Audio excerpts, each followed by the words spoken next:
precisa falar sobre isso. Oi, gente, mas aqui uma coisa que a gente precisa de falar é como que a expectativa de vida tem aumentado e a gente tem que se programar, né, para viver o futuro. Porque hoje em dia é muito diferente de antigamente, que as pessoas tinham aquele trabalho de carteira assinada, esperava a aposentadoria e vivia com a aposentadoria até o final da vida, né? O que vocês têm pensado sobre isso? Eu acho que o episódio de hoje a gente vai falar exatamente sobre isso, né? Sobre essa perspectiva, né, da vida aí após os 40, 50, 60 anos. A gente tem percebido hoje a vida ela tem se prolongado muito mais, né? Então acho que tanto o corpo quanto a mente ela precisa acompanhar.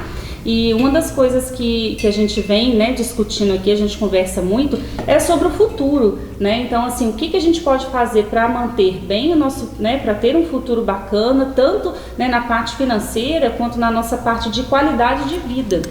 E aí? Hoje eu vejo muito esse conflito às vezes de gerações, né? Porque igual eu convivo hoje com meus avós, com meus pais, e eles são de uma geração em que prevê, né, programar o futuro é você ter um bem material, é você ter uma casa, é você ter um carro, é você ter um sítio, né? E a minha percepção é totalmente diferente. A minha poupança para o futuro, ela é ter uma estabilidade, poder ter uma casa própria, ter pelo menos condições básicas, mas também ter qualidade de vida, poder pensar numa viagem, poder me alimentar bem, poder fazer atividade física, né? Então hoje nós vivemos, né, com essas gerações e com visões tão diferentes, né, que é o que eu tenho observado. E para viver todo esse planejamento, a gente precisa de saúde. De saúde. Então o investimento maior de todos esses tem que ser na saúde. E a gente não consegue investir de um dia para o outro na saúde. A gente precisa de vir com esse pensamento desde muito nova, né?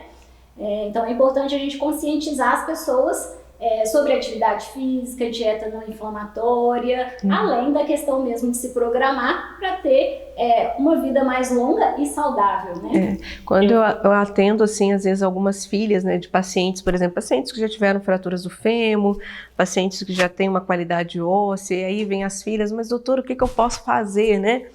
E é o que eu falo, né? Então a gente tem que estar se preparando para esse futuro de forma saudável. Começar hoje a a diminuir alguns vícios, a tirar mesmo o tabagismo, o excesso do álcool, né? A obesidade, né? Que é uma doença, sedentarismo, né? Que está tudo muito ali interligado. Então é o que eu falo com ela. Cada vez mais, né, você vê que as pessoas elas não querem ter mais o trabalho, né? Tudo é o que pega na prateleira do supermercado e sem avaliar ali quantidade de sódio, o que aquilo ali contém ou não contém. Então, você não tem que pensar só no imediatismo, no agora. A longo prazo, o que isso vai estar trazendo de bom para mim? Nesse momento ali fica muito fácil, mas posteriormente, né, isso vai complicar. E quando eu atendo uma paciente de 20, 30 anos, eu falo, o melhor para o seu futuro agora é você se cuidar, é você fazer atividade física, é você se alimentar bem. Alimento eu falo que assim, se você não quer ficar doente, se você não quer tomar remédio, se alimente bem, né? Então a alimentação é essencial para que ao chegar aos 60, aos 70, ela não vai estar igual a mãe, que está ali com fraturas, que está com uma sarcopenia, uma perda de massa muscular, né? Então, para mim, a grande poupança que a gente tem que pensar hoje, né, para o nosso futuro é isso, o nosso bem-estar, né? É claro que o que vier, né, o que você conseguir ter de estabilidade, né, de bens materiais, ok, mas é a sua saúde que importa, né? É porque antes as pessoas pensavam assim, nossa, eu tenho que trabalhar o máximo, eu tenho que dar o melhor de mim agora, e aí lá no final, quando a pessoa já ficava, né, mais velha e tal, já não tinha energia para nada, nem para cuidar dela mesma. Então, assim, já vinham as consequências desse descuido, Desse né? descuido. Eu sou uma pessoa, eu adoro viajar. Eu adoro viver experiências onde eu viajo, eu brinco, eu adoro uma boa comida, né?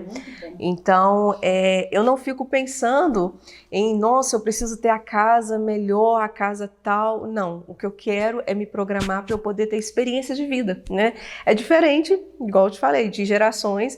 Às vezes eu converso com meu pai E ele fica assim, um absurdo, você vai fazer uma viagem e tal. Mas para mim, o que eu vou levar realmente de herança e o que eu vou deixar de herança para o meu filho são essas memórias, são essas experiências. E é uma né? questão de saúde, isso. Também, saúde mental. Gente, isso... Uma vez eu li uma frase muito interessante que falava assim, se você não tem tempo de cuidar da sua saúde, você vai ter que ter tempo de cuidar da sua doença. Exato. Isso faz tanto sentido, né? Exato. Eu acho que é muito assim, a gente também buscar as prioridades, né? Antes, principalmente pensando na mulher, a mulher ela sempre acaba priorizando a família, né? E acaba se anulando. E isso é um problema, né? Porque eu tenho falado isso muito, né? Minhas pacientes eu falo, não adianta você querer cuidar de todo mundo se você não está cuidando de você. Então, assim, se você não cuidar de você, você não vai ter energia, disposição e vida para cuidar de quem você gostaria de estar cuidando. Então, assim, é importante, né, a gente focar um pouco nessa parte de saúde como um todo, né? Saúde na parte da pele, né, do exterior para fortalecer,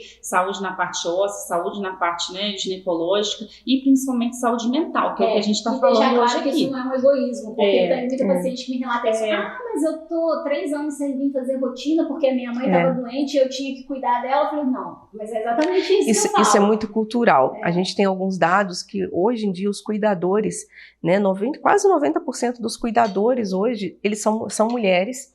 E a grande maioria são da família, né? Porque fica a cargo da família, da mulher, ser a que vai cuidar do sogro, da sogra, da mãe, do pai, né? E elas se anulam.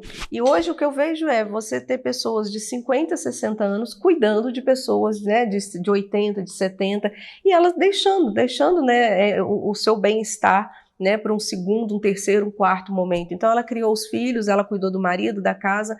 Agora que chegou o momento que ela precisa também cuidar dela, ela tem que cuidar das pessoas. Não que ela tenha que abandonar, né, mas essa questão cultural que vem, a gente tem que mudar um pouco, porque a gente precisa de cuidado, né, seja psíquico, ou no corpo, ou externo, ou estético, o que for, né, a gente precisa desse cuidado. E mudar essa cultura também de que quando você chegar em X idade, você tem que fazer isso, isso e isso, senão você não cresceu na vida, você não se resolveu na vida. Então, assim, eu penso que cada um sabe o que é melhor para si. Então, assim, se o meu desejo, igual você falar, é de viajar e tal, você tem que, né, se planejar, ter saúde, né, também se programar para poder realizar esse sonho. Não é porque você está ficando mais velho que acabou a vida. Sabe o que eu vejo também? Às vezes chega a pessoa, para mim, isso até na minha família, né? Às vezes a pessoa está ali, já passou ali dos 60 anos, minha vida já não tem mais o que fazer. Eu falei, como não tem mais o que fazer? Você só tem 60 anos. Agora é que tá. Entendeu? Eu falei, você tem muito para fazer, sabe? Sei lá quando você vai viver, mais 20 anos ou mais.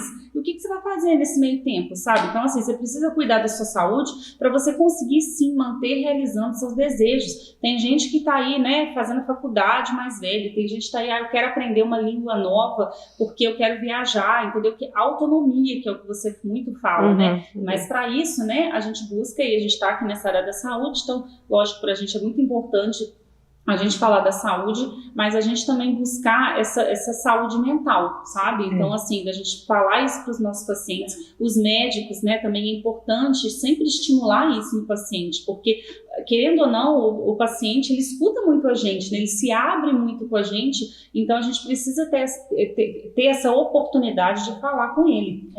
Não é fácil, né? A gente não está falando que é fácil, mas a gente está falando que vale a pena. Então, isso é realmente um incentivo que a gente tem que dar para os pacientes e mesmo colocar isso na cabeça, que às vezes isso passa despercebido e a pessoa só vai dar conta quando chegou lá, né, nos seus 60 anos. Uma vez eu li, né, até de uma escritora, ela é uma médica paliativista, e ela fala muito que o envelhecer é algo certo, né, a não ser que você morra cedo, né, jovem, você vai envelhecer. Então, se você sabe que você vai envelhecer, por que não você não se preparar para ele, né? Então, é justamente você começar a trazer isso, trazer essas coisas boas para quando chegar lá na frente, igual você citou, muitos falam, já tenho 60 anos, não tenho mais o que fazer. Não, você vai ter muita coisa para fazer porque você se preparou para esse momento. Se você vai ter alguma limitação, alguma dor, alguma coisa diferente, você está preparado e você vai superar aquele momento, né? Então, essa é a certeza que nós temos. Vamos envelhecer, mas vamos envelhecer de forma saudável, né? Isso é importante. E a parte psicológica está totalmente ligada a isso, né? Eu estava lendo um livro que falava assim, sobre a saúde do idoso. Ou você pode ser o peso na vida de alguém, ou você pode ser o refúgio da vida de alguém. Olha que lindo. Fazer isso, né? Isso é muito bacana. E quando a gente pensa nisso, né, eu acho que as pessoas elas querem chegar, né, até certa idade para poder ver o que conseguiu, né, e ter a família ali, ver o que construiu, seja, né, mesmo se a pessoa não tem alguém, eu acho que ela tem sempre um desejo, tem que manter esse propósito de vida, né, independente da idade, não é porque você chegou na idade X que ali acabou, entendeu? Então, assim, eu acho que antes a cultura era essa, né? Hoje em dia que a gente vai viver mais, eu acho que a gente tem que buscar mesmo novos propósitos de vida, por que não, né? Vamos fazendo assim um bate-volta, assim, rápido. Uma palavra. Para você, o que seria para você uma poupança para o futuro? Se você fosse falar isso para uma criança, uma menina ao seu lado agora. Eu acho que qualidade de vida é essencial. Não tem como ter outra coisa na vida se você não tiver um mínimo de qualidade de vida para você. Tamires. Saúde. Né? No ano novo a gente sempre deseja saúde e paz, o resto a gente corre atrás. Exato. Né? E é isso. Né? Exato. E você? Saúde e atividade física. Então, mais uma vez, agradecendo a participação dessas duas queridas aqui nesse novo episódio. A gente quer que vocês deixem sugestões de novos temas, de coisas que precisam ser ditas, porque afinal a gente precisa falar disso. Tchau, tchau. Tchau, gente. Obrigada, até o próximo. Obrigada.